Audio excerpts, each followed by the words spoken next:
Атакебиз 90-да быйыл. Таң ошондо бизди тыштап талаад. 2021 өттү. Чоң кудулдар деле биз деле укмуш дүңгүрөткөн тамаша айта элекпиз. Ошо иши кошап кетип калыптыр бардыгы. Чыгып элди күлдүрүп коюш оңой. Маймыл болсоң күлөт. 2-3 концерттен катуу түштүм да. Ошо кезде 200 жүзүнгө түштүм. Биринчи чакырылбайт. Себеби кудулдардын көйнөгү жаман жеринен жыртылган. Жаман жеринен жыртылган деген жери кыйытып айтып коюшу мүмкүн бирдеге. Куу дул болуп атпайбы бул? Куу адамдар, анан дулдул адамдар да. Мен тойго барам ушуну. Өзү негизи бул 3 сомго жазылган. Мындай айтканда бир 300 эсе актады окшойт байкуш. 2 жыл мында ошо бир катуураак сынып болуп ошондой оорудум да. Ошондо досум дегендер калп элекенин бүт болот экенсиң. Чоң опрессия болот дегенде ушунча шок айна калдыргам да. Деп качан ушулардан ажыраганда анан бактысыз экениңди сезесиң да. Союз тамашасында өлгөндө айтыш керек. Бирөөнү макташ үчүн өлүш керек болду. Мындай эле көрүлөт да. Мынтип эле караганда, мынтип да карабайсың да. Мынткени өтүп кетет, өтүп. YouTube каналыбыздын көрүүчүлөрүнө кайрадан жалындуу салам айтабыз. Сиздер менен ушинтип YouTube аркылуу кайрадан амандашып турганыма абдан кубанычтамын. Бүгүн бизде элибизге белгилүү кудул, Беш Тапан кудулдар тобунун резиденти, эл уулу, эл сүймөнчүлүгү, ошол эле учурда белгилүү ырчы десем да болот. Толсунбек Стакеев байкебиз конокко келип отурат. Кош келиптирсиз эң алгач. Анан дайыма эле ыраазычылык билдирем, баягы жок дебей бир байланышканымда макул убактысын келишели деп ошол келип бергениңизге ыраазычылык билдирем. Чоң рахмат. Анан баягы байланышканыбызда айылдамын деп калдыңыз. 3-4 күндө келем деп. Ооба. Айыл апа тынчпы, жакшыбы? Айылдан салам айтышса керек. Ошол жалындуу саламдарды көрүүчүлөрүбүз менен да бөлүшүңүз. Быйыл жай аябай ысык болбоду. Элдин баары акактап, ой жылдамын деп болгон эмес деп баары озондоп аткан кезде айыла кеткем. Биздин айылда тоонун боорунда мындай бир секирсең жылдызга жете тургандай бийиктикте жайгашкан айыл. Анан ысыкты сезбей калдым, ушунусу эң жакшы. Элдер акактап аткан кезде жаттым тапчанда. Кенеңиз ооба. Кенени айтып берсеңиз, билбегендерге кайсыл айылда? Мен өзү негизи Токтогул районунун Толук деген айылда өсүп чоңойгом ошол жерде. Эне атам ошол жерде. Атакебиз 90-да быйыл. Очуртуп менен барып карап турабыз. Мен да учуртум келип калган. Бирок мен 2 райондо койчу элем. Походу мен бирок мезгилде чачма менен аттым окшойт барып. Байкеме жардам берип кыскасы айлап аны көрүп. Эс алганча. Сагыныч, ысык кыскасы көп форматта барып. Барып келдим. 20 күн жүрүп келдим. Бакы негизи эле чыгармачыл кишилер мындай башкача ой жүгүртөт, анан башкача сезимтал, башкача кусалыгы да башкача деп айтат эмеспи? Айылга болгон кусалыгыңыз кандай болот сиздики? Канча убакта бир сагынасыз? Азыр айтып атпайсың, чыгармачылар сезимтал болот, анан бүттүк нерсени жүрөгү менен өткөрөт да. Ошон үчүн да аябай мындай сразу жүрөк менен кабылгандан кийин эмоция чыгып кетет сыртка. Билбейм, бул айыл деле эмес, негизи эле бул Кыргызстандагы болуп аткан эле баардык окуялар баары бир сенин жүрөгүңө өтөт. Башкалар мындай кулактын сырты менен же көз менен мындай көрөтүп коюшу мүмкүн, бирок сөзсүз түрдө бир мындай көкүрөккө салып аны өткөрөсүң, оор нерселер аябай катуу эле өтөт. Кабыл алуу башкача. Кабыл алуу ошондой да. Атамды барып кезектеп карап келдим деп калдыңыз азыр. Ден соолугу жакшыбы? Ден соолугу жакшы. Сак саламат. Кыргыз билесиң да мындай ооруп өлөйүн десе деле жакшы дейт да. Жакшы булай жашоо. Ден соолукта болсун. Рахмат. Батасын алып атасыздар буюрса. Ооба. Себеби мен Кудайга чексиз шүгүр. Көп адамдар баягы жогото алгандан кийин ана мынтпей тигинтпей деп калат. Мага Кудай таалам ошо эне атам бардыгында ошо сезимди салып койгон көкүрөгүмө. Неги себеби эң эле башкы ыраазычылыктын башында эне ата турат. Андан кийин бир тууган турат, менин түшүнүгүм боюнча. Ошолор ыраазы болмоюнча бул жашооңдо эчтеп бир баягы кыргыздын жакшы сөзү бар. Этегиң жеңиңе жетпейт деп коет. Ошол сыяктуу. Алар бириң эки болбойт да. Ыраазымын балам деп айтса деле башкача бир. Ал аябай чоңдук да. Ыраазымын балам. Мен келатканда атам айттым. Эми сен жакшы карайт элең балам дейт. Бир тууган адамдан карайт да, просто. Мен баягы жумшагыраак карайт экенмин да. Koya tanıtmayacağım. Ölçüttüm gelse gayra gelem. Andan göre razı olmuşsun. Razı olmasanız işim bolboyt desem ona. Razım bolam, razım dedi. Suyungan boydan geldim. Анан раматылык баягы чубак ажекебиз айтпады беле апасы менен сүйлөшкөнүнчү. Жөнөкөй шаардагы бир кептерди, тиги мындай болуптур, бул мындай болуптур депчи. Сиз эмнелер жөнүндө көп сүйлөшөсүз? Мен апам деле ошондой да. Мисалы апам 83'te, Кудай айдын кулагы сүйүнсүн. 69-жылы атам капа кылып койгон эмелерин айтып берет. Айтып берди дейчи. Атам ошондо бизди тыштап талап тиги. Бизди анда чакма маалына минтип атаңа бир күндө келем деп 3 күндө келиптир. Чынында ошо ажекебиз айткандай ал сөз мен бала кезимден угуп келатам. 20-30 жолу уктум окшойт. Бирок жаңы уккандай угуп калам. И десең. Ана эмне дейм ошко? Апа уккам деп шагын сындырмак. Кайра бирок ошол эле эме да. Өзүнчө рахаты бар. Кайра билесиң да айта элек деле. Анам эмне мынтип койгон деп калып эметип койсоң. Анам мынтип кирип кетет. Угасың. Балам келип сүйлөп берсең болот дейт. Сүйлөп берем. Эмне кылам башка? Өкөтөң карып калды анан. Себеби жашоо бумеранг экенин көрүп атабыз. Мен замат деле өзүнүн мордума коюп деле кыйзатып кетем. Эртең мен ушундай болуп калсам, эч ким сүйлөшпөс, эмне болот деп санам. Баягы топ сыяктуу го жашоо. Ооба. Дубалга катуу турсаң катуу келет. Акырын келет. Ошол сыяктуу эле божурашам, сүйлөшөм аябай. Билсем да сүйлөшө берем. Деп биринчи чыккандай. Азыр айтып берип отурсаңыз баягы сизге үй бүлөңүзгө бир башкача суктанып отурам, көз тийбесин. Анан эгер жаңылбасам 9-1 туугансыз, Ооба. Сиз эң кичүүсүз. Жок, мен 8-чисимин. 8-сиз. Анан балким сиздердин үй бүлөңүздөрдө бир өзүңүздөргө тиешелүү болгон бир башкача салт бар, адат бар. Кандай чогуласыздар? Акыркы жолу жалпы ушул бир туугандар качан чогулдуңуздар эле? Биз чогулуп эле турабыз. Ар дайым эжелерим деле барып турат. Шаарда илим экөөбүз барып турабыз. Калган агаларым айылда. Ал эме чогулуш маселе деле эмес мындай. Баягындай сөзсүз эле бир маанилүү бирдеке болмоюнча чогулбай эмес, жакшылыктар бар болуп турат, Кудайга шүгүр. Ошолор болуп турганда эле ошонун күүсү менен барып калабыз.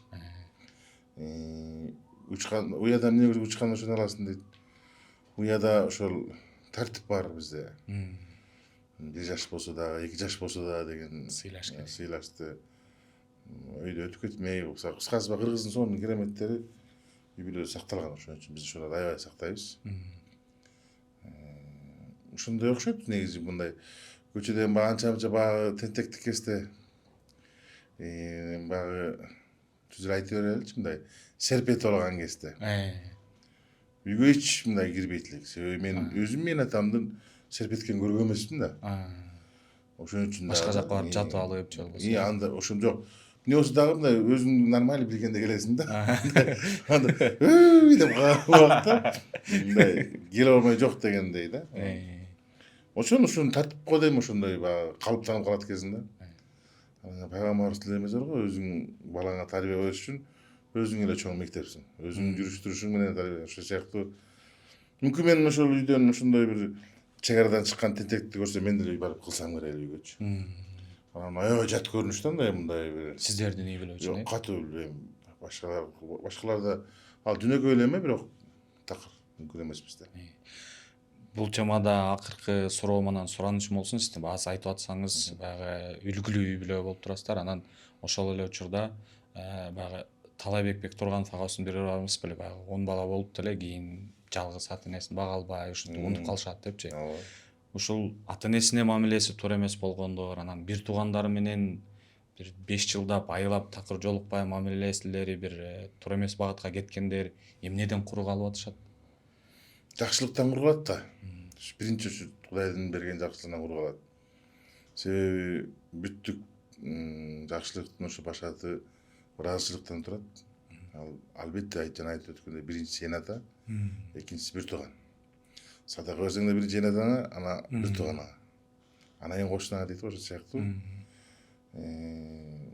Ошол Кудайдын берилчү нерселерден куру калат деп ойлойм да.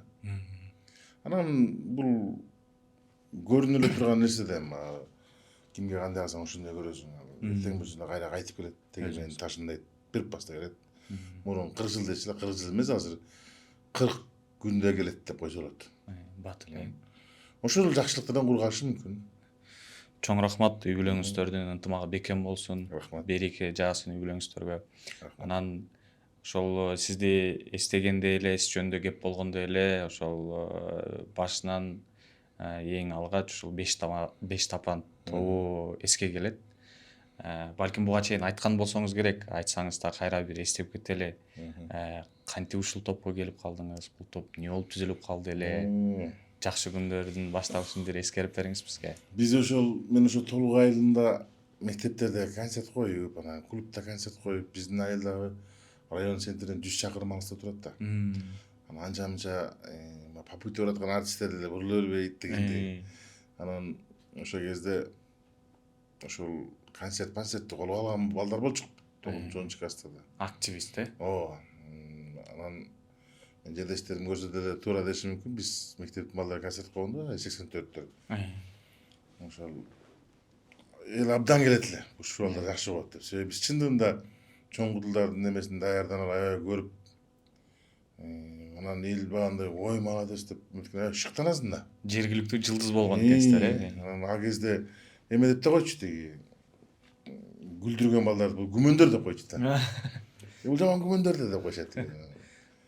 Даже бандай переходный возрастта көчөгө чыгып калсак, ушул сахнага чыгып элди күлдүргөн үстүндө бизе пайдасы тиіп калат эле. Бул бизди күлдүргөн артист бар да. Буга тийбей эле тетиякты алып бергиле деп чакырып анда братандар өзүнүн эмесин кылганда, көчө тартиби болуп аткан кезде ошентип анан ошол нерсе мени аябай шыктандырып койду да. Артист болушум керек экен, кудул болушум керек экен дедим. Атама кудул болом дедим. Атам сен кудул деген ушундай кесип болмок кой деди. Анан болбой мен артист болом деп бердим да. Көрсө кудулдардын мектеби болбойт экен да.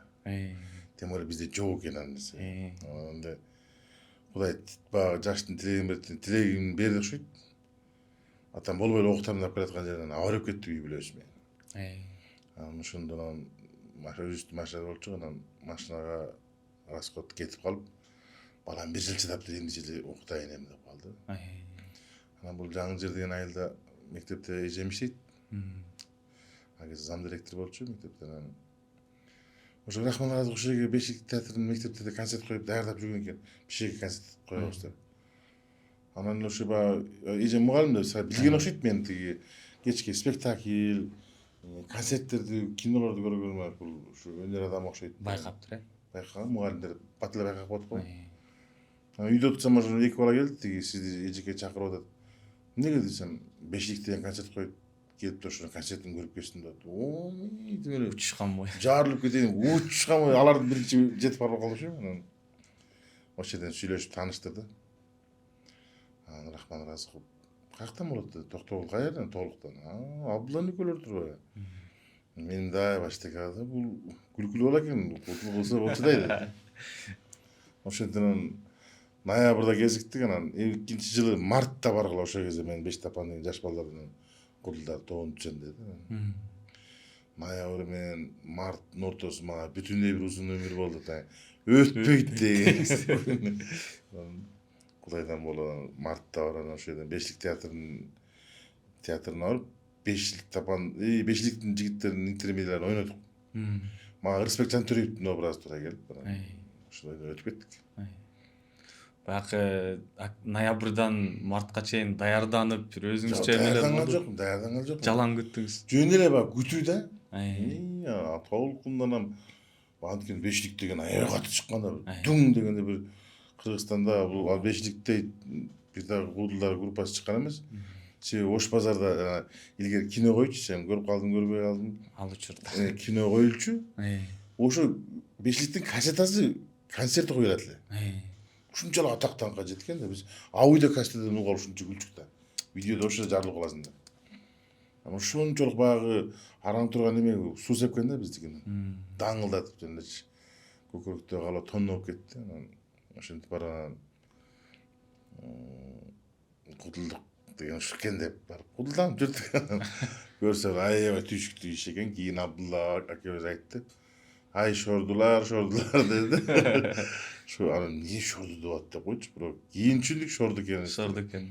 Себеби дегенде ырчы деген бул бир ырды ырдап жүрө берет да, 1 жыл, 2 жыл каласа 5-10 жылга чейин ырдай берет. Эч ким ал ырды сен эскириң ырдап атасың дебейт да. А биздик мына шорду экен ушул жерде Бир аткарса. бир айтасың, экинчисинде эми угуп калат эми. Үчүнчүсүндө айтсаң, мунун эски ай деп кыйкырып да. Кайталанды. Айырма шордучулук ушул улам жаңы нерсе айтып турбасаң, эле мындай кабыл албагат да. Эскисин кайтара берет деп сөз туккансың да. Ушундай ошо. Ошентип калат. Анан жаңылбасам 22-23 жыл болуптур ошол 5 2002-жылы 8 апрелде түзүлгөн 5 тапан. 23 жыл болуп. 23 жыл болуп калыптыр. Анан сиз менен ушул маекке даярданып жатканда баягы соц тармактарды, интернетти аңдып ошол эски учурдагы сүрөттөрүңүздөрдү, айрым концерттериңиздерге көз түштү да. Сиз ошол сүрөттөрдү көргөндө же бир артка кылча ошол күндөрдү эстегенде кандай ойлор келет? Эми бул 23 жыл деген негизи бир өмүр да. Аябай мындай чоң цифра. Бирок мындай эле көрүлөт да. Мынтип эле караганда, мынтип да карабайсың да. Мынтикен өтүп кетти ушул убакыт. Мага эмне сонун экен деп эле мындай бир баары жакшы күндөрүң баягы а кезде тентектик болуп көп уруш болчу, ошолорду эстейсиң. Себеби көз алдыгында ошо Кыргызстан менен кошо эгемен жаш Кыргызстан менен кошо эле чоңойдук да мисалы үчүн. А кезде элдин табити, концертке болгон азыркы болуп аткан табит ошолорду салыштырып көрүп айырмачылыгы абдан чоң экенин, убакыт өткөн сайын муун алмашып кеткенин билип калат экенсиң. Ал кезде биз так ошол жаш балдар элек 18ге чыкканда келгенмин. Негизи Бишкектин сахнасына 18 жашында чыккам. Нак туулган күнүмдө. Бир тамашалап сурай берейинчи, ошол жерден бир сүрөт көрдүм. Жаңы башталганда бес канча эле депчи, апарып бейитти көрдүм менчи. Бес анда 78 жылдар менен башталган. 2007-2008 жылы 100-тün üstüne çıktım, ошо ойдон сактасын түшө элекмин. Рахман агай менен 108 кыларынан жолуккам. Ал түшүп келаткан экен, мен чыгып баратып экөөбүз 108 кыларынан кезиктик. Ал киши патолог 135ке чейин барган экен. Бул менде чоң болуп кетпедиң деп ошентип. Себеби мени да тамашалай бердилер Рахман агай. Атам өзү алып барып тапшырды да, Рахман агай туулган ошондо айтып койгон баягы илгерки бабалардын сөзү бар го. Ити сеники сөөгү меники деп койгон да. Анан ошентип айтып койгон экен, кийин сахнага алып чыкканда мени тааныштырганда эле мунун атасы келип тааныштырып, мага келип тапшырганда эти сеники сөөгү меники деп тапшырды эле, мен муну таразага тартпай алыпмын деп билдирчү. 78 кылара менен баргам негизи. Ушул 23 жыл ичинде баягы азыр тартуу башталганга чейин да мындай кыска сүйлөшүп калдык сиз менен. Ыдыраган топтор бар, бир аз туура эмес мамилелери кеткен топтор бар депчи. Сиздерде эч бир топтун ичинде түшүнбөстүктөр, учурлар болдубу? Бизде эми биз менен беш тапан менен иштеп калган чоң Кыргызстанда залкар артисттер бар. Аларды деле кийин кыстырмай алып сурасаңыз болот. Именно ушу беш тапан кулдар тобу башка группалардын трагедиясы, акча талашмай, кандай десем, мен жанагыдай Кадыр Барк деген мен интервьюден күчтүүсүн ойноп, мен ойнойм деп талашпай, ушундай бир эме ички душмандык атаандашы жок болчу да. Ушул күнү да жок. Биз азыр каалаган маалда телефон менен эле группабызда бар. Митпейли деп чогулуп ала алабыз. Просто баягы мезгил убакыт өткөн сайын ар кимдин катташы, ар кимдин эмеси чоңой баштайт экен дейшүк. Анан баягыча эле чогуу чалпактап жүргөнгө дагы убакыттарды көп талап кылат экен. Анан бири бияка барыш керек, бири кайын журтуна барыш керек, бири толтура кылбайбы, кыргыздын толтура түшүгү бар өзүнүн жаш орнуна. Ошонун үчүн дагы биз керектүү маалда гана чогулабыз. Ынтымагыбыз боюнча эми чоң кудулдар айткан. Ушунча жыл группада иштедим, көп группалар менен, бирок силердикиндей ынтымак группа көргөн жокмун. Себеби дегенде бир да атаандашпайт экенсиң бири-бириңерге. ушундай бир кишинин денесиндей кыймылдайт экенсиң. Биз эй деп айткан болсо, мисалы үчүн бул жак жакыныраак болсо, жакыныраак кете берет да чуркап туруп. Анан Кудайдын кулагы сүйсүн, бул аябай эң чоң сыпаттар болот экен. Биз ошол сыпатка жеткенбиз. Себеби кичинекейибизден чогуу келип калдык ошо 18 жаштан. Ошон үчүн дагы мындай Бири-бириңизге сиңишип, туура түшүнөбүз. Бир туугандай элебиз, мисалы үчүн. Көп сүйлөшпөй келсек сагынабыз, чалабыз. Эй, эмне жоксуң? Бир приколдо акыркы зорок меники болуп калат. Алай калып жүрбөйбү? Биз ошентип сүйлөшүп турабыз. Жакшы, негизгиси баягы бири-бириңен жамандык издебесеңер ал ынтымак жүрө берет. Жамандык издей берсең, конечно. ошол ынтымактын себебинен деле ушунча жылга чейин жакшы деңгээлерге жетип Эми мындан жагы Кудай билет, канча өмүр берет, ден соолук берет Кудайдан. Кудай өмүр ден соолук берсе, биз дагы көп нерсе жасай беребиз. Болгон чогуу иштегенге гана биздин баягы материалдык базабыз туура келбей барат экен. Мына мерчемдүү күндөрү мындай мисалы 25 жылдык, 20 жылдык деген сыяктуу болсо чогулуп турабыз. Анан өзүңүз да азыр айтып өттүңүз, ушул баягы мартта келип кошулуп баштаган 78 килограммдан таанышкам депчи. 5 тапан тобуну ушул негиздеп, сиздерди эл алдына алып чыккан Рахман Разыков агай жөнүндө сурагым келип турат да. Биз эми баягы концерттерине барып көрбөй калдык, тилекке каршы жетишпей. Анан азыр актарып, эл алдына чыккандарын, кээ бир сөздөрүн, ушул сахнага чыккандарын көрсөм, аябай изденген, аракетчил, анан бир өзгөчө башкача патриот инсан болгон экен да. Сиздин эсиңизде кандай калды? Мен ал киши, мен атама кийинки дагы атам да ал. Өнөр жолундагы атам. Мен эми андай кишилерди көрө элекмин, бирок ушу агайдан гана көргөм. Мээси 3кө бөлүштү эле, мисалы үчүн. Сен менен да сүйлөшө берет, сен менен да сүйлөшө берет, бирок оозу кыймылдай берет. Бирок мен укпай атышып десең, уксаң сак жооп берет. Ошо киши айтчу да, мен бул көпкө бөлүн иштейт, эй балдар дейт да. Иштесе болот деп. Себеби чындыгында оозу кыймылдатып калган күнү кечинде бирдеке жасат эле. Куйма кулакча бар, шап билип коет. Ал киши асман арга эмес да. Эл арасынан эле элдин арга нерсе кылып жүргөн. Өзгөчөлүгү ушул анын тынбай жаратмандыгы, калеминин курчтугу. Калеми менен ошол тамаша сайтара жазып, даже өзүнө удар була турган сөздөрдү өзү жазып берет эле. Абдулла көкө көп жыл партнер болду го. Сен мени мынтип айтасың, анан мен сени мынтип айтам. Деп ушундай кылып көп негизи көп кудулдар антип өзүнүн баратасына темчи топту мындай шанс бере бербейт.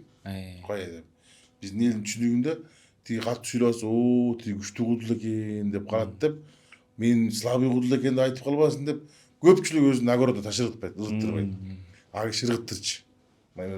Ушул кудулдун ушул өзгөчөлүгүн билем агайдынчы. Кенен себеби анын жасаган иши ушул эл үчүн болуп аткан, ошол жерден билсе болот да. Анан эми 2021 өттү. Чоң кудулдар деле, биз деле укмуш дүңгүр өткөн тамаша айта элекпиз. Ошо киши кошоп кетип калыптыр бардыгын. Эгерде анчалык эле ал кишини мисалы үчүн баалабыз келсе, могу кийинки 4 жылдары билип койсо болот. Мен ушу чындыкты айта алам, бирок эми кесиптеш достору, мен акелерим капа болбосун, бирок акыйкат ушундай эле. Андай тамашалар жазылбай калды. Эми жазса гана бойнойт эле го, чыгат эле го бир. Кана жок коебуз. Мисалы үчүн аябай ал кезде жанагындай ар бир бул кишилердин интермедиясын эстеп алып, жанагы айткандай да шыппылар күлүшөт эле да. Ал жок да азыр. Мисалы Рахман агай бизди тарбиялап атканда, чыгып элди күлдүрүп коюш оңой. Маймыл болсоң күлөт бизде. Маселе анда эмес. Маселе эл концерт бүтүп кетип аткан кезде, жаман туура айтыптыр а. Ух, тиги карачы. Булар жаман айтат деп эл кобурашып кете турган сөздү айткыла, элге ошондой жемтиш тагыла. Моментинде күлбөсө күлбөй эле койсун, бирок кийин айтып жибере турган ошол узак жашайт ушу сатирлар. Силер чыгып кырып эл жарып коюп, жарып деп азыркы тилде ушундайбы? Боорун эзип кое берле, бирок кийин иштегенге эстей албайсыздар деп ушундай айтчу да. Ошон үчүн аябай ал маани маңызга катуу басым жасагандыгы үчүн мына Рахман агайдын сатирлары Misal janagы Kim Hakim деген сатирлер бар го. Ушул күндө өнөсө азыр деле элди кырып коет да. Күлкүлүү. Азыр тем более актуаль жанагы. Улам ызанок менен Аким алмашып кетет. Окуялардан кийин. Тимени ушул күндө кайра өнүгүп өстү демелечи. Сонун актуальдыгы.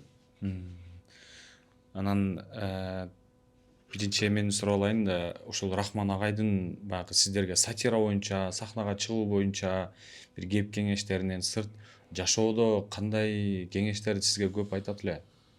Кандай көп багыттайт эле? Жашоодо мага бир жакшы кеңеши бар, мотивация бар. Мен дагы Рахман ага кийин соңку кездерде Кытай менен кичине көмүр сөмүр иштеп ушакта көп жүрүп калды. Мен анда кеңеше турган киши жок. Мен да бир концерттерди уюштуруп, чалкамаган оңгомо түштүм.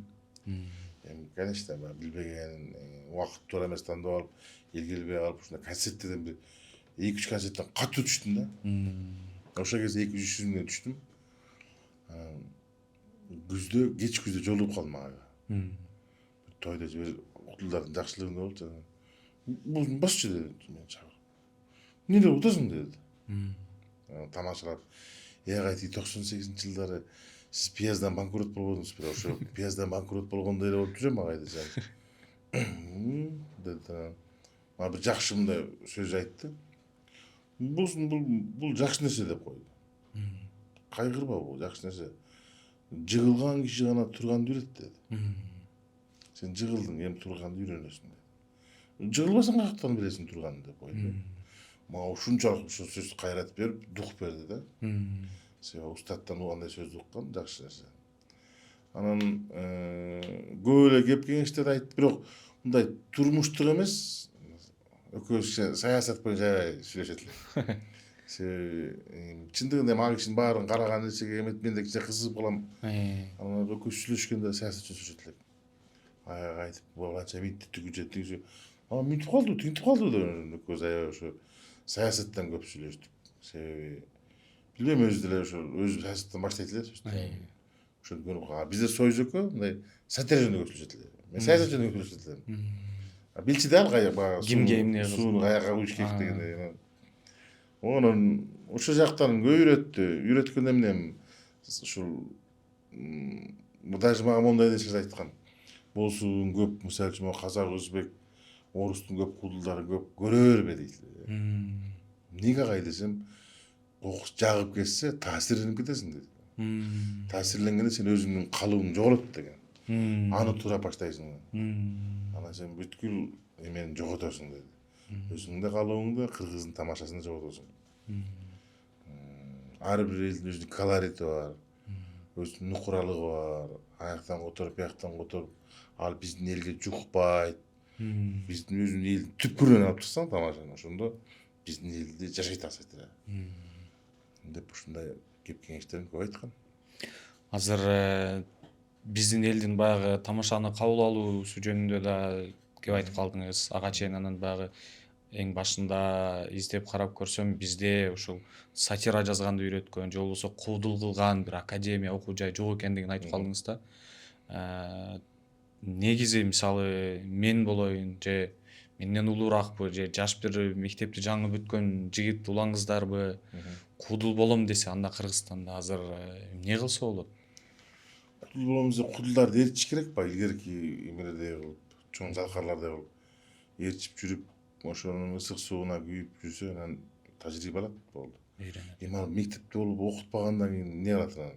Жүрүм түрүнөн кабыл алат да, мисалы. Негизи керекпи бизде? Мисалы актерлордун окуу жайсы бар, ырчылардыкы бар, сатира окуу жай. Бул сатира жашоонун 8 кырынын бир кыры сатира да.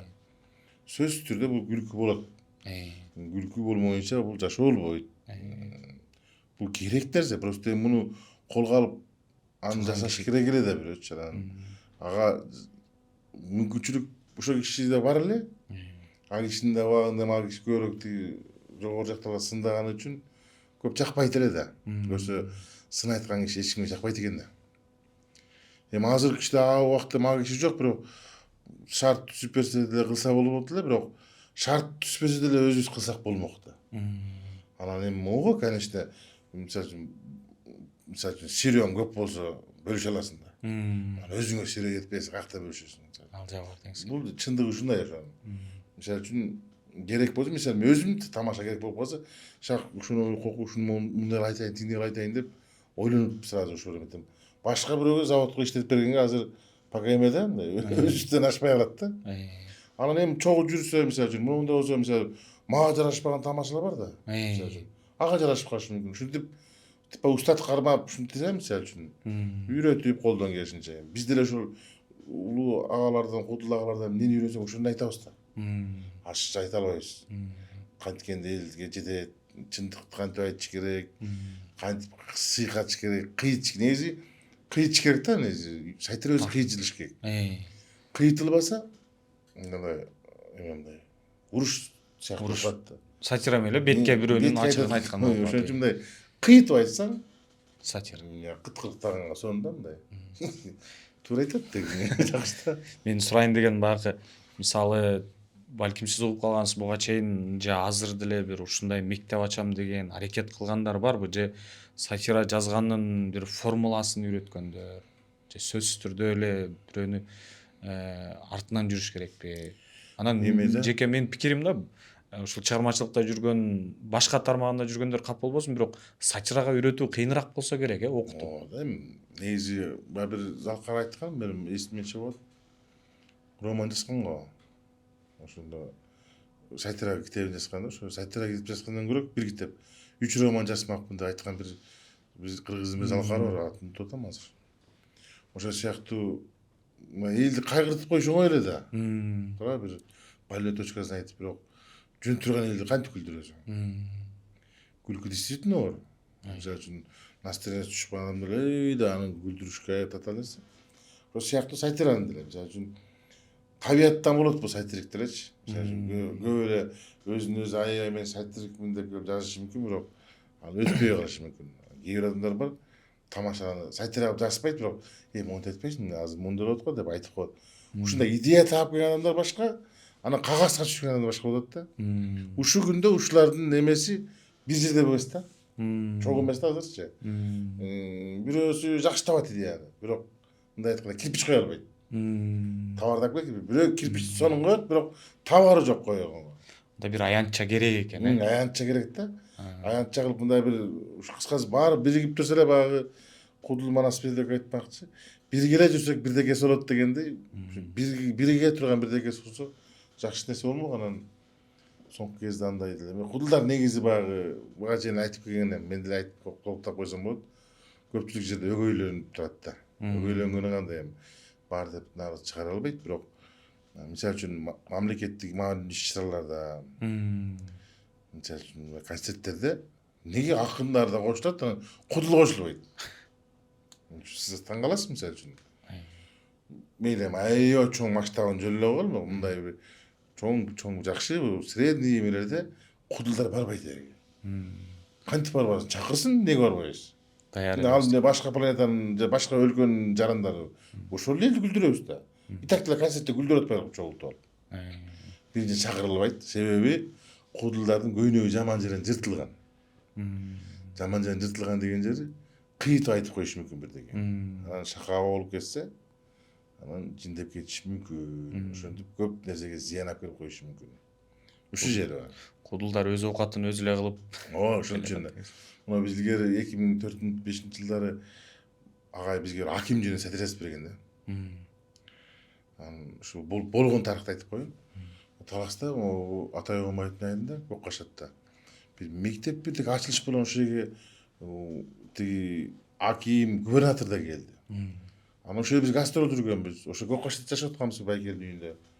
Аны эми мияка сүйлөшөйүнбүз деди. Интернет үйсөң мега деди. Эл көп аябай. Сүйлөшүңүз деп айтат. Анан макул деди. Бир жакта алып барып эле макул деп коюптур да. Аны биз билбейбиз. Чыгып туруп эле Аким жөнүндө интернетте ойнодук. Жер сатам деген Аким жөнүндө ушундай сатира болчу. Аким отурат. Аким эл кырылып калды. Бир мал эме чыгып эле губернатор Аким точно билбейм, ушу кыскасы аткан нерде. Кара демократияны эшиктен бери чыгып жаш балдар чыгып алып, жогорку даражадагы адамдарды шылымдатат деди да. Деген эл кыкырды. Ал туура эле айтып атат элдер. Дегенде бир кызыктай аура болду да мындай. Алып баруучунун мындай карады, тиги элге эчтеке дей албайт же ушунча калдайган эл турат да мындайда. Эл бакырат, алар жана туура өнөп атат dedi. Ал демократия жөнүндө айтып атат. Карачы демократияны 5-тен билчилик кичинекей балдар биз ушундай аябай шылындап атты. Бирок шылдың деле жок, аким жөнүндө шылдың жок. Болгон эле мындай эртең каршы болуп калсак тоолорду беребиз да деген сайтер болчу да. Тоо сунуштаган жерибиз бар эле да, аябай күлөт эле. Алтыны бар тоонун ичинде деп ушундай. Ушундай бир кызытаяк калып жарат. Анан келип алып барчу урушта окшойт. Ал өңдөн аздан кебетеден кетип эле божиге кирип чыкты да кызтай болуп калды. Ошо кызтай болуп таркап кеттик да, биз кетип калдык. Ошондой кырдаалдар түзүлүшү мүмкүн да эртең.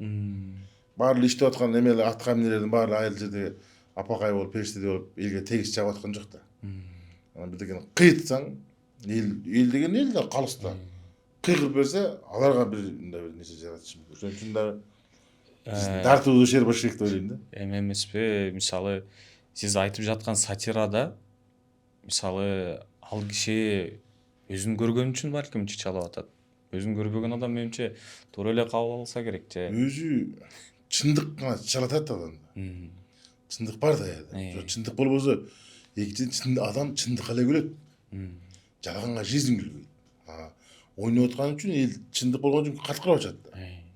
Анан сөз ээсин таап аткан жери болуп калды да. Бирок биз ал акимди айткан жокпуз. Биз весь Кыргызстандагы акимдер жөнүндө айтып атабыз. Бирок жалпы Кыргызстандын денеси жөнүндө да акимдер. Анда карыз көбөйүп кетип анан муну тоо аласың деген бир немистер инвестор келип ушу жөнүндө сайтер болчу да. Мен ошондой ойлойм, ушундай жагдай болуп калса, бул аябай бир сонун мероприятиянын маанайын бузат. Элге жакшы. Тигилерге жак. Ошон үчүн да бизди жолотпо деши мүмкүн да. Ушундай ойлоп коем. Бир учурларда баягы концерттик залдар деле берилбей калбады беле, кулдарга токтотулуп. Эми ал ошол айтылган адрес кимдер айткан болсо ошолорго берилбеген эмес. Бизге бериле турчу. Анда ашырганда эмне ошо биздин кудулдардан аттуу баштылардан бир 3-4 анан эстрадачысынан 1-2 ушул ошол кездеги бийликке жакпай калгандыгы үчүн эле ошолор эле буттускан. Анчалык масштабный эмне эмес. Жеке сизге ушундай учур болду, балким бир тамашаңыз конкреттүү бирөөгө жакпай калып, анан келип балким колунда мансабы бар болсо коркутуп, анан сизге ашыкча бир көйгөй жараткан. Мен негизи өзүм мындай сен деп айтпайм да. Айтылат, бирок кимис экенин билинбейт да. Жалпы жөнүнөн сүйлөйм. Өзүңүз айткандай кыйытылат. Кыйытып сүйлөйм да, мындай кагаз короп коём. Анан көп эле киши кагаз ача албайт. Мааниси ошонун ичинде жата берет. Анан эми прямо адреске тийишпегендигим үчүн деле мага келген эмес. Акыйкатта мага эч ким эметкен эмес, ошон үчүн кызыгатчылыгы жок. Бирок эскертет башында. Мындай эмелерди айтпагыла дейт. Башыбыз экөө эмес да биз. Бизден кыйындардын конкретный кылып коет го. Кой дейсиң, тыныч жашайын. Эртик кылып айтасың. Эл сүрөөнү салып, "Молодец, айта бер, деши мүмкүн. Бирок эртеси. нар жагындагы сыноодон кантебиз? Ошого даярмын дейсиз. Ден соолук жоготобуз биринчиден. Мүмкүн бир кезде да баягы эме болушу мүмкүн. Мындай бир кадырың көтөрүлүп, баатырлыгың билиниши мүмкүн, бирок чындыкты сөз ачык эле айтып эмес, чындыкты кыйтып да айтса болот да. Негизги вазипа ушу кудулдук ушу деп ойлойм да, себеби дул болуп атпайбы бул? Куу адамдар, анан дулдул адамдар да. Бул ушу кудулдун вазипасы ушул. Жогору жактагы мисалы үчүн мындай туура эмес нерсени кагаз короп карапайым элге жеткизет. Эл билиш керек, мындай. Кайра эле карапайым элдин кемчилдиги болот да, көпчүлүктүн. Ошо кемчилдикти кайра бияка айтып туруш керек. Бизде бир жактуу эле эмес да, мындай. Бияктуу эле эмес. Экөөнүн таразанын ташын тең болуш керек деп ойлойм. Ошону кыйтып айткан адамдардын кудул болгон да. Себеби кудулга теңелбейт экен. Бул айта берет дейт, бирок күлүшөт, бирок чындык болот ичинде. Эми ал нерселерди айтуудан максат менимче сиздерде бирөөнү жаманаттык кылып же бирөөнүн абийдин төгүп эмес да, ошол нерсени көрсөтүп, мүмкүнчүлүгү барлар ошону төз багытка салсын деген эле максат да. Эми биз эмне кылып ал өлкөңө кандай зыян берип, кантип эле бөлүндүрүп эметейбесиң. ушул өлкө бизге да керек да. Бул өлкөнүн тынчтыгы, бул өлкөнүн бай болгону бул биринчи бизге керек да. Просто багандай оркойгон кемсиздик болуп калса айтып коюш бул ошо биздин вазифабыз да. Бирок сөзсүз эле аны бетке айтып баланча деп түгүнчө дебей мындай кыйып өтсөң, бирок эл түшүнүп аткан болсо, значит, ошол кудул ошо тамаша максатына жеткен болот да. Анан баягы негизи эле азыр баягы кудул сахнага чыгып элди күлдүрүп атканда эл да көбүнчө баягы ошол маанайын көтөргөнгө, сиз баягы айтмакчы иммунитетин көтөргөнгө барат эмеспи кудулдаргачы. Анан кудулдун эң биринчи максаты ушул элдин көңүлүн көтөрүп, жакшы маанай гана тартуулоо болуш керекпи же балким сиздин сатиралардагыдай сөзсүз түрдө анын артында бир тарбиялык мааниси да же башка максаты да болуш керекпи? Эми азыр ушундай түшүнүп калды. Кудул десе күлдүрөт болду кетет. Негизи менин түшүнүгүмдө кудул бир нерсени эске салып, өзүң айтмакчы тарбиялык, жакшылыкка чакыруу, туура эмес ак менен караны мындай көрсөтүп коюу, мунусу туура эмес дегенди биргизип коюп, жем таштап койсоң. Эл өзү чүстү юмору бар адам. Эми баягы негизи түшүнүгү бар адам күлө алат да. Ошондой түшүнүгү бар адамдар өзү тандала алат да. Ушундай окшойт. Бизде азыр ушул нерсе баягы жашоонун баары жеңилдегенге байланыштуу. Кудул десе эле жеңил нерселер күлөт да. Аябай мыскылдаса ошондо ушу карачы жарды. Мисалы үчүн жарды деп эле кирсең тырс деле каламын. Ушундай да. Кээ бир тамашалар бар го, мисалы үчүн күлкүң келип, кийин эстеп алып да күлкүң келип, менде мисалы бар. Мен эстеген сайын күлкүм келет деген тамаша бар. Ушу өзүм бул мен. Мен эстеп алып күлүп жүрөм. Кийин мындай тарс этип алып, киши бар, киши жок, калай эстеп кетсем күлүп эм да. Ошол Уруксат болсо бир ошондойлордон эстегениңизден бирөөсүн айтып берсеңиз эгер мүмкүн болсо. Анан мен эме деп сурайын дегем муну негизичи. Өзүңүздө мындай учур болгонбу? Сиз өзүңүз сатира жазып тамашачы. Анан аны аткарып кайра көргөндө же болбосо кайра окуганда мындай кээде болот го, сыймыктануу. Чын эле ушуну мен жаздымбы депчи. Анан кайра өзүңүз каткырып күлүпчү. Азыр эми комментарий деген жакшы нерсе бар. Ошол түз сага элдин пикирин билгизип турат да. Жана мен тиги апам чуук менен сабадым деген апам чуукка сабаган эмеси. Бул Гүлжи Сатыбековдун концертине катышканда биринчи күнү бир концерт бир интервью ойнойм деп өзүм жалгыз. Алда жаңы болчу да. Чала болуп калды. Өтпөй калды. Күлдүрүп жүргөн адамга өтпөй калган бул өлүм да. Аябай кыжалат болдум. Бир сүйлөп, эми келип көңүлүмдү көтөрүп, оке, жаңы экен, идеясы жакшы экен, бирок чала экен да десе деле. Ага да көрбөйм. Кыска үчүнчү жакпай калды. Үйгө бардым. Үйгө барып, баардык үйдөлөрдүн баары пакеттиле дедим да. Баягы чолуп жүргөн тамашалар бар да, тигиндей мындай баарын испсөктөп турган. Анан драматический кылып түздүм анан. Мындай болот деп. Ошону мээме коюп, көздү жумуп алып сахнага чыгасың да. Жатып алып, даже свет да мешетет да. Свет өчүрүп коюп, мындай сахнага чыгасың, мисалы дворец спортчулар менен, бүт эмесин билесиң, залдын аудиториясын билесиң да. Ушундай муну айтам, мынтип мынтичим керек, мынтип койушум керек экен деп. Аны оюн бышырам, кайра бир сере карайм, колуң аркага аласың, ары басасың. Ошентип экинчи күнү эч жакка чыкпадым да, түз ошо ойдон кайра Гүлжи Текен концертине келдим. Эч ким менен бөлүшкөн жок, бүгүн сөйлөй айтам деп койдум. Бирөө сурасам, совет берселер уже буздаган турат да, өзүм жаттап бир өзүмдү өзүм көрөйүнчү дедим да, чыгып туруп. Ошо эмечен урдум да аны. Анан баягы сүйлөп атканда сөзүм жагып кетти, эл кол чаба берген, бул кудулга аябай чоң эме берет. Мындай мотивация дем берет. 2-3 бомба жардым, болду дедим. Өтө жакшы. Мисалы ушул мен бул эми бир күндө жаза алган айтар эмес, бирок топтолуп жүргөндөрдү иреттеп бир күндө айтып чыкканым да. Жок, бышканды деле эмес, бул мурда айтып жүргөн эмесмин. Ошол моментте эле түшүрүп келип турган, жазып ойлонуп турган ургам да. Тамаша айткам. Ушул менен сиз айткан жанагы кийин комментарийде элдер эмес, мына рахат аласың. Жырга мен да. ушинтип элге тамаша тартууладым. Чындап эле ооба бизде апабыз чуук менен салган. Ошол күндөр ай тиги 5 чуугу болчу эле деп, азыркы балдар чуук менен да чабам чимчей албайсың, э? черте албайсың. Туура айтып атат. Эже кудулдар чынтып айтат десем да жасап аткан ишиңе бир кубануу менен карайсың.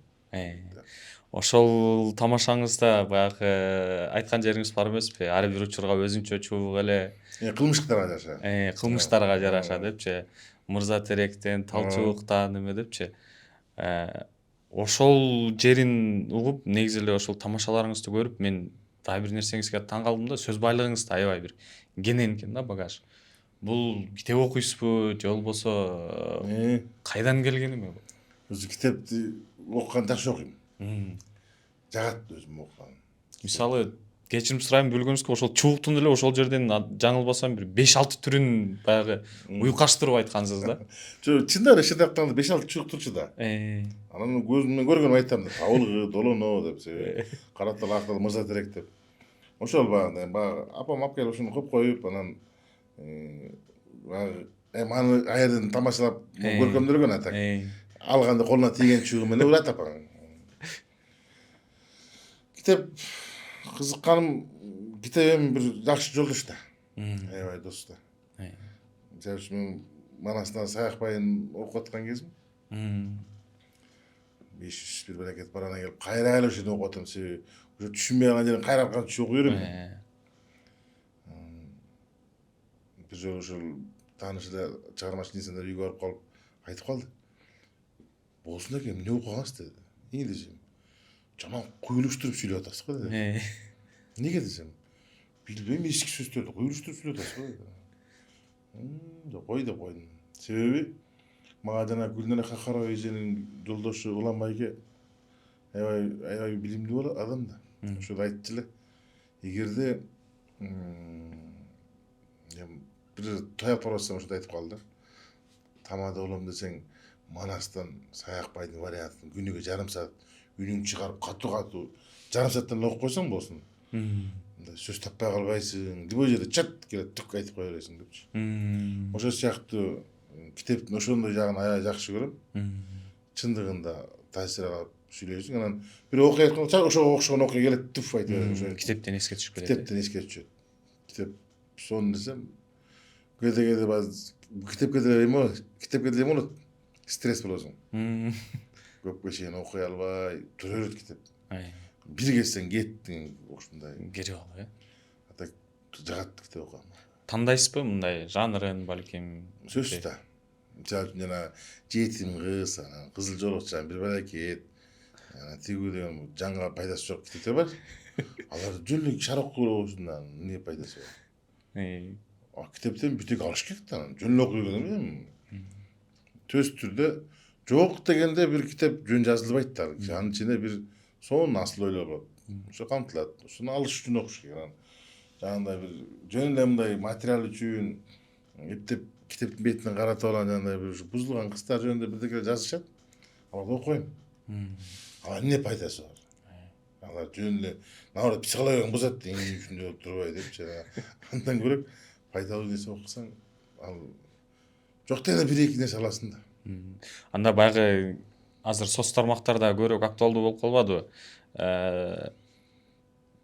Болсунбек Стакеевден сунушталган эң мыкты 3 китеп деппи, ушул сыяктуучу сизден бир суранайынчы, анда көрүүчүлөрүбүзгө кеңеш болсун. Кайсыл китептерди сөзсүз окууга сунуштайт элеңиз сиз? Азыркы биздин мондай элдин баары сахар, элдин баары давление болуп аткан кездерде эми эмелер көбү жаман көрүшү мүмкүн. Мусулманчылыкты карманган инсандар, бирок шайкеш туура түшүнүп окуш керек да. Жанагы мурунда беринде секреттен китеп бар, купуя сыр деген. Ушуну окуш керек да аябай. Ошондо адамдардын ой жүгүртүүсү менен жашоо да бул жашоо. Адамдар өзү бүт орну деле кырсыкты эле койчу, кырсык Кудайдан келет дечи, өзүнүн ашыкча менен. Деги эле алдыңа чыгып аткан баардык нерсенин баардыгы эле бул аң сезимден болот да. Аң сезим эмнени туюп атат, ошону гана жашоого алып келип берет да. Ойдун таасири болот дейсиз. Таасири да. Ошон үчүн бизде ой жаман болуп кетти азырчы. Мисалы үчүн бир жакшы иш болуп атса деле Düğünүн карасаң комментарийлерде аябай мындай бир негатив жазат го, мисалы чүшүк мына тиги только жаман жазат. Анын жашоосу бүт ушундай. Ал мындай бир таанышың болсо эле байкап көрсөң, ошо бирдекесин жоготот, бирдекеси сынып калат. Себеби анын мына жердегиси мындай не ойлонот да постоянно. Секрет ошо купуя сыр ойду толуктаган аябай берет да. Таасир берет мындай. Карап туруп жок дегенде жакшы жакка ойлоносуң да. Кой жакшы ойлончу деп. Жана бир эки жолу ошол нерсе ойлонуп ошол ишке ашкандан кийин анан ошого калыптанып баштайсың. Жаман жакты ойлонбой каласың. Себеби адам магнит да. Ооба. Бүт тартып турат өзүнө. Бул мисалы жаман нерсе өзүң сразу жамандык бат-баттан болот. Мен да азыр атын унутуп атам, кайсы бир китептен окуганымда кишинин ойлонгондо вибрация чыгат экен, баягы толкундар. Анан ошол кайра келет депчи. Ойдун таасири боюнча. Ошо магнит да адам. Канчалык жаман ойлосоң, жаман нерселер болот. Жыштыкты чакырасың ошо жыштыкты. Өзүң барып алсаң да ошого бирдеке болуп эле бирдеке муну да түшүккө тас сынып эле бир мындай шугайна жөн ойлонсоң. Да?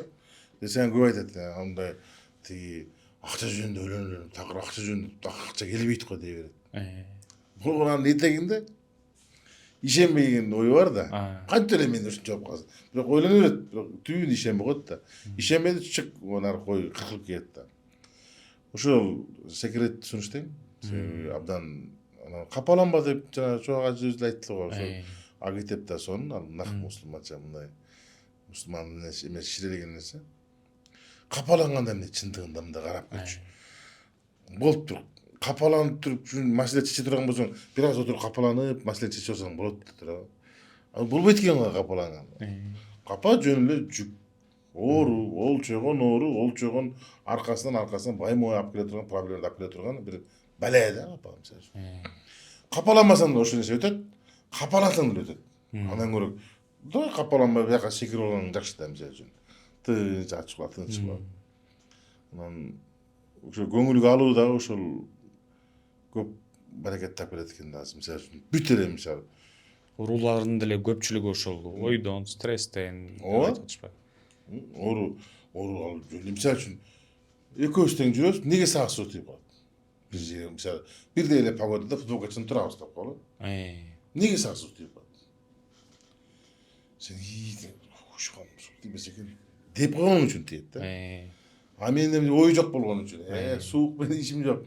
Жыргап, жаратылышты сүйүп атканым үчүн мага тийбей калат да. Ошо сыяктуу эле Суук сезгенге убакыт жок дегенси, ой жок, Ой жок да. Ой жок. Мисалы үчүн кээ бир адамдар сен семиш болсоң, саатта самолет менен жок. Наоборот, килтеяндар өзүндөй эме болот. Морд болот дегендей, жумшак болот. Ойдун эмеси да, жыйындылары. А так оору Кудайдан келет. Кудай өзүн эстетиш үчүн чоң ооларды берип, ошентип өзүн сынап турат. Бирок негизгиси ага чейин ой да. Ой таза болуш керек да. Бул ошентип азыр барбы жокпу билбейм, жана асыл ой, ак сөз адалиш деген. Жазылып турса келбесин. Ошол өтө сонун сөз да. Аны азыр реконструкциядан кийин алынды окшойт. Ошо алынып калдыбы деп атам, бирок негизи мен да көптөн бери ушул аянттан өтө элек көп болду. Жаңы эстеликти да көрө элек. Аны эми интернеттен тынбай көрсөтүп атпайбы аны. Менимче ошол сөз жок болуп калды азыр. Алып койду ошол сөздү. Калпчу болуп калбайын, бирок баягы асты менен толук реконструкция болбоду. Балким калды, балким алынды. Байкап коюшубуз керек. Керемет сөз да ошол. Биринчи асыл ой, анан ак сүйлөшүң керек. Бүт болду.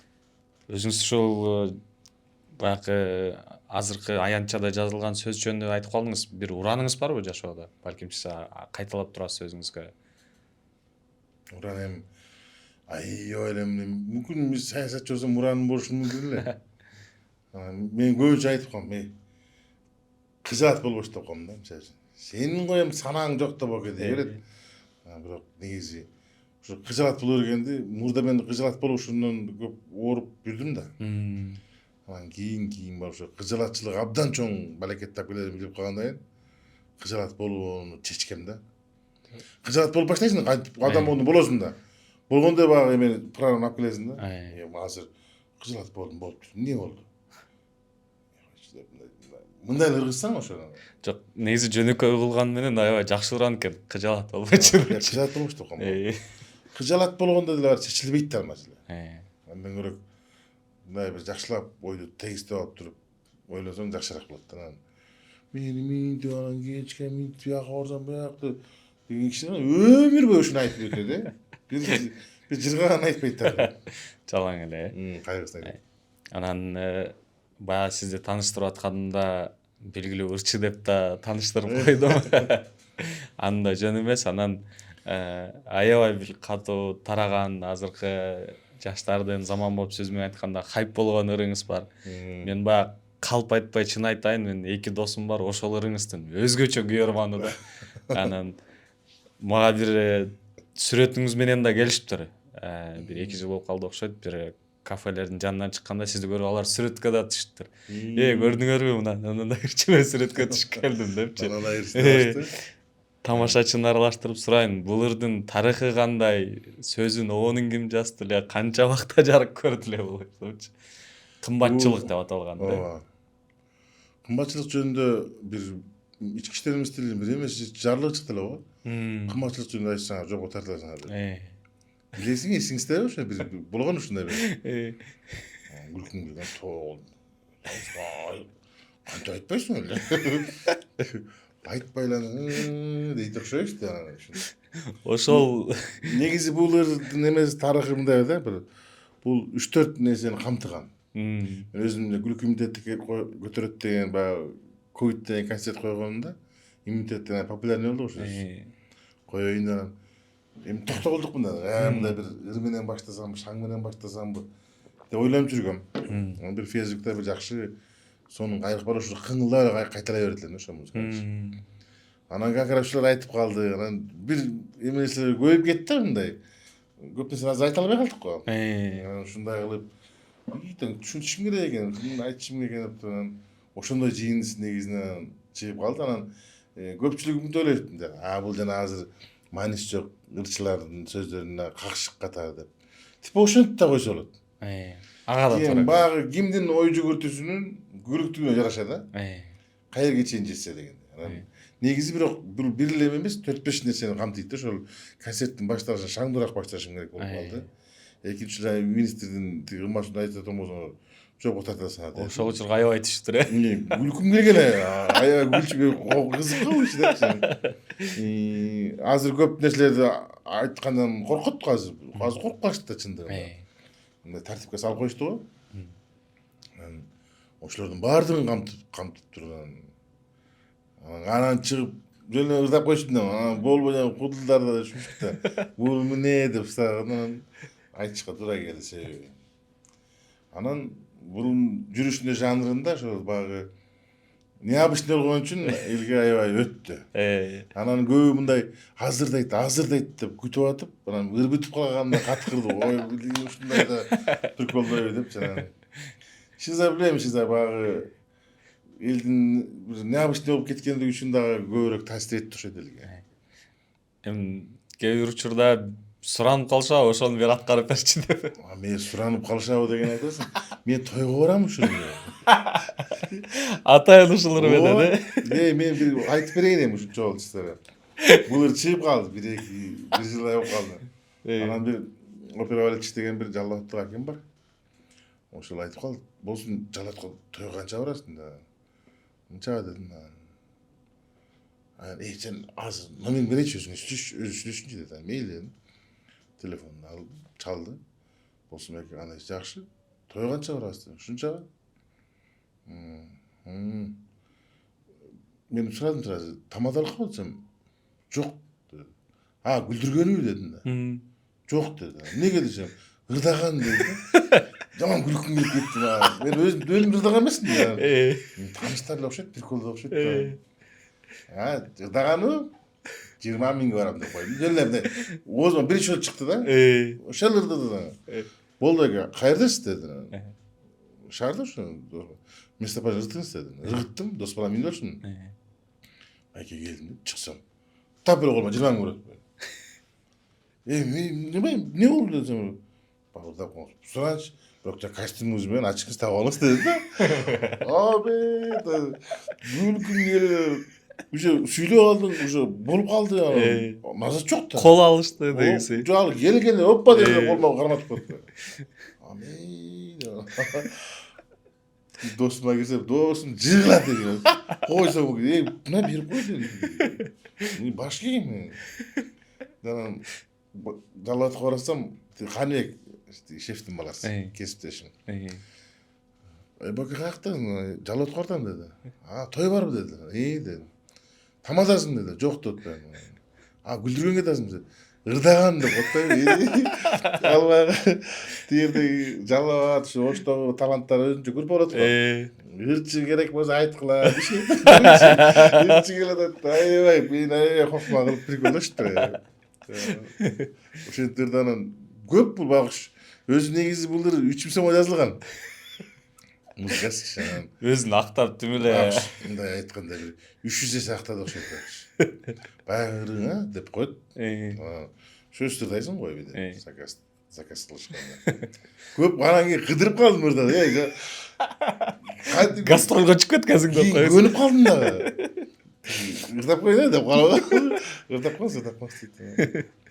Ак жолтой мисалы аябай мага жакшы ийгиликтерди, жакшы жылмайларды алып келди. Ошто бир концертте тойдо ырдап чыксам, ошто бир Адахан деген ака бар. Дос балам жедеши да. Катып сүйлөйт. Тойдон чыксам, ука. Ногунда сөз жок экен ука. Жыгылып калдым. Чында баягы. Жөнөк эле сөз бирок мындай ошону интернетен туура коюп айткан адамга күлүп кеткен. Ошентип көп кыдырып ак жолтой эл болду акш. Андан кийин бир уламыш эттим, ал сал кооптураак болуп калды, ырдабай калдым, өзүм коркуп калдым ал. Ойлонуп. Ал прямо эле тийишелүү кишилерге тийип калат экен, койт эле. Негизи эле ушул ырдан бир жыйынтык кылса болот да, мындай элдин көңүлүн табуунун, анан элге жаккан бир материал берүүнүн так бир формуласы жок экен, Төз беш кол тең эмес да. Чубак ажы экен да, ушу биздин чубак ажы азыр колдун идеологиясы болуп калды го. Ошонун бир жакшы сөзү, бирден кое берсең, жарым метр жип берип койбойбу дегендей. Баарына тегиз жага албайсың. Мүмкүн эмес. Себеби эмнеге жага албайбыз дегенде, ар ким ар кандай ойлонот. Бирөөгө туура, бирөөгө туура эмес. Ошон үчүн туурасына жагып калышы мүмкүн, молодец дейт. Туура эмес, кантип ушу дагы дейт. Ошон үчүн көпчүлүк экен да. Кыргыз беш кол тең эмес дейт. Ошон үчүн тең эмес экен да. Анан бирок баягы көбүнө жагаккан аракет кылып жасай бериш керек. Көпчүлүктүн көңүлү үчүн, жанагы Манас деп атпайбы? Жарым жалган жарымчын жарандардын көңүлү үчүн, көбү жалган көбү үчүн, көпчүлүктүн көңүлү үчүн деп. Көпчүлүктүн көңүлү үчүн кыла бериш керек. Анан калганы өзү иргеп беркилерине маани бербей эле, баягы айтканыңыздай убакыт. Себеби бул сатира деле ыр сыяктуу өзүнүн көрөрманы болот. Мисалы бирөөнүн башынан өтөт, ошого күлөт. Бирөөнүн дүйнө таанымы ошондой, ошого күлөт. Анан кээ бирлер ага такыр кошулбайт да. Ал үчүн бир сүйлөп аткан адамсың да. Койчу, жакпайт мага деп коет да ошон үчүн. Ага да терикпеш керек. Бирок чыгармачы адамдарга алай кат тиет мисалы үчүн. Жакпайт. Бирок мен ошону түшүнөм. Жакпасаң жакпайсың. Эмне бересиң? Жакпай. Кимсиң сен ага? Туура? Ал деле бирөөгө жагып аткан жок да мисалы үчүн. Ошол сыяктуу туура кабыл алып эле кете бериш керек жашоодо ошол. Азыр баягы кирешеси жөнүндө айтып калдык. 3000 сомдук ырдын 300 эсе актаганынчы. Анан буга чейинки маектериңиздин биринде айткан экенсиз, баягы куудулдук өнөрүмдүн мөмөсү кечирээк болду. Унам, тамым жок депчи. Азыр барбы буюрса? Жок. Анне жашырганда эмне. Ошондо эмнеге машина жок болуп кетип таң калат. Досторум деле мен машина эмне баштайм. Мүмкүн мен ал менен кызыкпагандыгыман болушу мүмкүн. Болсо эмне азыр аренда калып эмне баштадык го. Бул ошол ар жактан кызыгуудан болуш керек. Биринчиден жоопкерчилик жакпайт мага машина. Алып тиги мисалы үчүн мен азыр сага келиш үчүн пробкадан эпестетпей такси менен келип албадым. Болду. Шаштар ушундай формасы бар. Анан үйдү деле алып алсаң болмок деги медицина азыр деген квартирада төлөп жашаганда эмне Андан көрө мынтип албайсыңбы, азыр ипотека түрүндө алып албайсың дейт. Билбейм мен анан болуп турган мезгил келгенде качпайм алам. Мен келбей атпайм не кылайын деп эле коем. Меники мындай деп кызыгат болгондо дүйнөнү ошончо топтоп деле эч ким эч жака алып кете албайт го. Туура. Элементарно шакең алып кете албайт экенсиң. Колуңда турган кесип алып коюшат экен го. Ошо сыяктуу билбейм, аябай зарыксаң анда кылсаң керек. Мүмкүн мен анчалык зарыкпай аткандыр. Анда сизге бир кандай десем, кээ бирлерге ушул үйүң жок деген эме бир басым болот эмеспи? Сизде андай жок? Жок Ал үстүндөгү үйүн аябай көп көрөт ага. Бир сыноо келгенде чалкан түшүп калат. Кудай сыноо менен тамашалабасын. Ошонусуна шүгүр кылсын. Мен да ушуга шүгүр кылам. Антип баандай бар, сөзсүз адам болгондон кийин деп ошолор көз алдыбызда кайра сыноо кабылат. Такыр мындай майда болсо кечирим сурайм, бирок мага азыр кызык болуп кетти да. Негизи кудулдук өнөрдө жүргөндөр ошол концерт коесуздар да көбүн эсечи. Анан азыр тамадалык кылып калганыңызды айттыңыз. Анда сиздин азыркы учурда негизги кирешеңиз эле ошол тойлордонбу же башка бир ишкерлигиңиз? Тойго чыгып коем. Негизи тамада дегенде мен атайын тамада кылгым да келбейт. Айла жок, могу тааныштарым эле багындай сени алып барып койчу, алып бар деп коет негизичи. Мага негизи жакпайт, мага келиңиздер, анан минтиңиздер деп мындай. Мага жөн эле выход кылса, мисалы чыгып туруп, сүйлөп күлдүрүп, жанагы көзгө басар кумай ырдап кетип калган мага аябай жакшы. Бирок кээде материалдык керек болуп калат деп, сөз жашоо болуп калат. Ошол кезде чоң тойлорду албашка той кылып калат. Негизи. Бирок мага выход жагат. Концерт. Бул концерт менин эң сүйгөн ишим. Концерт билем, башкасына концерт жагат. Аягында артистсиң, 2 саат, 3 саат ошол жерде чыгып, сени карап турат. Болгон өнөрүн көрсөтөсүң. Жакынкы учурларда концерттер пландалгандар барбы буюрса? Муну Кудай буюрса 12-13 эмеге өттүм. Шымкент менен Таразга. Элера карындашым экөөбүз барып концерт коюп келели деп. Жеке концертим.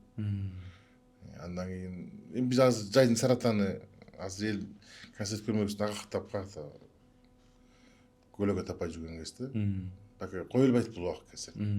Күздө Кыргыздын Актөөнүн кары жарылып той башталат. Анда тойлор Менен. Кыш, жаз ушул концерт маалы да биздин Кыргызстанда ушундай маал туура келет. Кышындабы же жазындабы коебуз буюрса. Ал үчүн биринчи бер жактагы базанын ичинде болуш керек. Элге бере турган бирдекең болгону менен коюш даяр болсо анан чыгасы. Эч жок. Анан көп нерсе жөнүндө сүйлөшүп калдык азыр сиз менен башталгандан бери. Негизи жашооңуздагы эң кыйын күндөр кайсылар болду? Эң кыйын күндөр мисалы үчүн ар ким ар кандай эметет, мисалы ачка калганын, тигүү деп. Эң кыйын күндөр бул ден соолуктун кадырын билип аткан учуруң болуш керек да. 2-3 жыл мурда ошо бир катуураак сыноо болуп, ошондо оорудум да, ошондо. Азыр жакшы болуп атабы? Азыр сонун буюрса. Ошол кезде сонун түшүндүм да, бул эң чоң эле бул жакшылык Кудайдын сага берген жакшы ден соолук болот экен да. Могу бутуң менен чуркап басып жүргөн кездечи эчтекен көптү байкабайт экенсиң да. Ден соолук кеткенде, же ден соолугуң болбой аткан убакта гана дейт экенсиң да. Ошолду мен ошондо катуу сыноолор, ошондо мындай эң мындай азаптуу, бирок азаптын бир медалдын экинчи бети сыяктуу мунун аркасынан жакшы нерселерди билдим да. Түшүнүп келди. Досум дегендер калп элекенин бүт билип алат экенсиң. Чыныгы адамдардын жүзү, көзүндөгү нерселери ошондо көрүнөт экен. Мурда баа лакылдап жүрө берип байкабайсың да. Адамды мындай от души карап калат экенсиң. Канчалык деңгээлде сага берилип сүйлөп атат, канчалык деңгээлде калп, канчалык деңгээлде аткарып атканын билесиң да. Айырмалап каласың. Себеби ошол сыны мени катуу мындай кайгылуу деп да айтпайм. Мындай оор болгон да себеби дегенде ушундай чоң опрессия болот дегенде ушунча шөк айна калтыргам да мый деп коркуп кетип анан кайра жана китеп окуганга эме бар да жанагынтип эптеп аракет кылып койду өзүн жеңил катары сезип ушинтсе дагы бирок оор күндөрүндө айтам. Бирок жакшы жагы да бар да. Баягы агайым айтмакчы жыгылбасаң турган жактан бересиң дегендей. Ошол эми ушуну айтса болот анан курсак ачты анан тиги тиякта жолдо калып анан белде калып дейм ал баардык адамдар көрүүчү нерсе да таба түстө болгону. Анан азыркы достор жөнүндө өзүңүз да кыска айтып өттүңүз, досум деп анан керектүү учурда жок болуп калганчы. Мындай учур болду сизде? Алар досум дебей, бирок сиз өзүңүз аны аябай жакын дос көрүп, жакын адамыңыз көрүп, ага ишеним артып, бирок ошол сыноо келген учурда, керек болгон учурда сиздин ишенимиңизде сиз ойлогондой болбой калып бир катуу тийгенчи. Болот, түз болот. Ошондой учур көңүлгө аябай катуу тиет болуш. Жок, көңүлүм албайм аны. Чындыгы аны милдеттүү эмес да. Значит, досум эмес экен деп койгон болду. Ишенип алган адам өзү көп ишенгенден опасный да. Аябай ушул ишеним эле жүрөгүң ортокот да. Ишенип алганда катимки оор тиет. Ушу досум дейсиң, бирок мындай ойлонуп көрчү, ал милдеттүү эмес да. Туура? Ага парыз да эмес да мынтип койгон. Мүмкүн ага жакпайт дерсиң. Мен жүрөгүмдөн досум деген менен сенин бир эки сыпатың жакпайт болушу мүмкүн. Ал айтпайт бирок. Бирок ошентпесе дагы туура эле кабыл алыш керек. Оған жыйынтык чыгарып. Жыйынтыкта ошол эми көп жакпайт экен. Ушундай да. Анан кайра досум деп келет. Ал мисалы үчүнчү.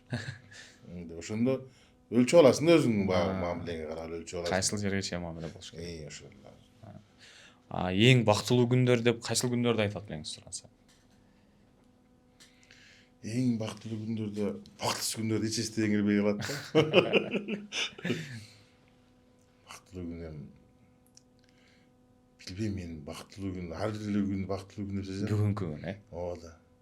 Себеби дегенде өзү турганың, бирөөнү таанып атканың, көзүң көрүп атканың, кол ден соолук баары жыргап, урсаң тоюп, басып атканың, ырдап атканың, жыргап атканың бул бакыт да. Качан ушулардан ажыраганда анан бактысыз экениңди сезесиң да. Бактысыз деле бул мен деле бакыт ченелбейт. Бирок мындай тиги бакыттан ылдый түшө каласың да. Баары бир нерсе бактылуу. Мисалы үчүн негизи эң адамга бактылуу нерсе, мисалы жалпы жөнүндө айтканда, бирөөнүн ыраазычылыгын алганда аябай бакыт бар да. Мисалы үчүн бир жардам берсең, атуш сонун болбоду дегенде, ошол жаман приятный туу, эн атаңа деле, бир тууганыңа деле бир жакшы болсо, рахмат атуш деп коет, болду. Ошол башка рахматтар кылганда момундай көрүнөт да. Ошол мен ошондон көчү удовольствие алган катар ошону бактылуу деп сезем да, мисалы үчүн. Бирөөнү ыраазычылык алган кезде бактылуулуктун бир сонун эмеси келет да. Жылуулугу келет ошол жерде. Анан сизге азыр бир ыраазычылык мүнөттөрүн берсем да, ар бир адам жашоосунда, кесибинде болобу, жеке жашоосунда болобу, кайсы бир учурда балким бир эки сүйлөм сөзү менен же болбосо бир чоң өзүнүн бир колдоолору менен сизге жардам кылган инсандарды эстеп айтып бере аласызбы? Ыраазычылык мүнөттөр болсо бир кайрылып ушуларга мен ыраазычылык айтат элем. Андай адамдар көп. Мисалы ошо жана айтып атпаймынбы, мен бир эки сыноо болуп чаркаман оңгомон кеткен убактарда көп адамдар жанымда болбой калды. Ошондо мисалы могу Союзбек Сетказиев деген экөөбүз айылдашпыз, кесиптешпиз. Экөөбүз ак инебиз да. Ак ине болгондон кийин 1 жаш эле разница. Мына ушул Союз менин жанымда болду да. Мындай айтканда, азыркы эме айтканда саткан жок десең, саткан эле эмес, просто андай болду да канса. Боке сен кетип калган жок. Мен Соке өзүнө да айтам. Ыраазычылык билдирип турам постоянно. Сокеге ыраазы болуп жүрөм. Негизи жашоодо ошол. Могу чыгармачыл чөйрөдө.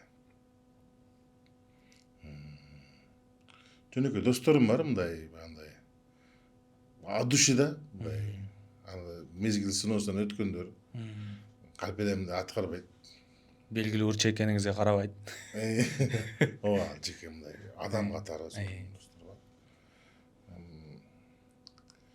Бир туугандар жакын саналаштар мени билип жүргөндөр билет. Ырастчылыкты мен сразу айтам. Ошо бирөө аны жамандаса айтып коем. Бунун жакшы жагы бар мондай деп айта алам, себеби ошентип айтыш керек.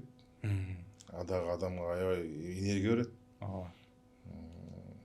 Кээ бири сөз тамашасында өлгөндө айтыш керек. Бирөөнү макташ үчүн өлүш керек бол. Тирүүсүндө көзү турганда мындай эми жалпаңдайбы анан болгонун айтышсаң, дагы да энергия бересиң. Айтылыш керек. Жакын досторум мен ачык айтып жүрөм. Мисалы үчүн жакшы бир эрдик кылып, шердик кылып, Кудайга жаккан бир иш кылып аткан болсо мен сразу айтам. Ой, молодец, сен кеттиң, сага бир сооп деп коем, ушинтип коем. Ушинтип тамашалап чын аралаш айтам. Кимдерге айтайын эми? Мен ушул чыгармачыл чыгарышуулар каршылай мен эл тааныбайт элем. Чоң рахмат. Анан сизде мындай ойлор болобу? Баягы кээде айтып эмеспи? Дүйнөгө кайрылуу айтыңыз десе эмне дейт элеңиз деп. Балким сизде бир ойлор аябай түйшөлтөт. Сизге да ушундай мүмкүнчүлүк берилсе эмне деп кайрылат элеңиз? Кайра жаралып Жок, азыркы эле элге бир кайрылыңызчы, кандай бир оюңуз бар, пикириңиз бар десе, кандай сөздөрдү айтат элеңиз? Элге мен айтып атам го, жакшылыктан күмөн кылыш керек да. Жакшылыктан күмөн кылыш керек. Жакшылык ниет бүт асыл ойлор деп атпайбы, ушул сыяктуу ушул ой тазалаш керек да. Ой тазасы көп айтсаң, бир башым үйрөтпөш дейт бирок. Үйрөтпөгөндө деле ошол ойлордун жыйындысы келип өзүңө ден соолук болуп берет, өзүңө бакыт болуп берет. Кандай ойлорго ээ болсоң. Ошо жалпы мен кыргыз элине айтам, айткым келет. Жок дегенде жакшыны күмөн кылыш керек да. Мынтип болмош керек деп, мынтип калгандыр деп жакшылыкка. Ал өкө тең бир оостон чыгат ошо сөз деле, ошол ойлор деле.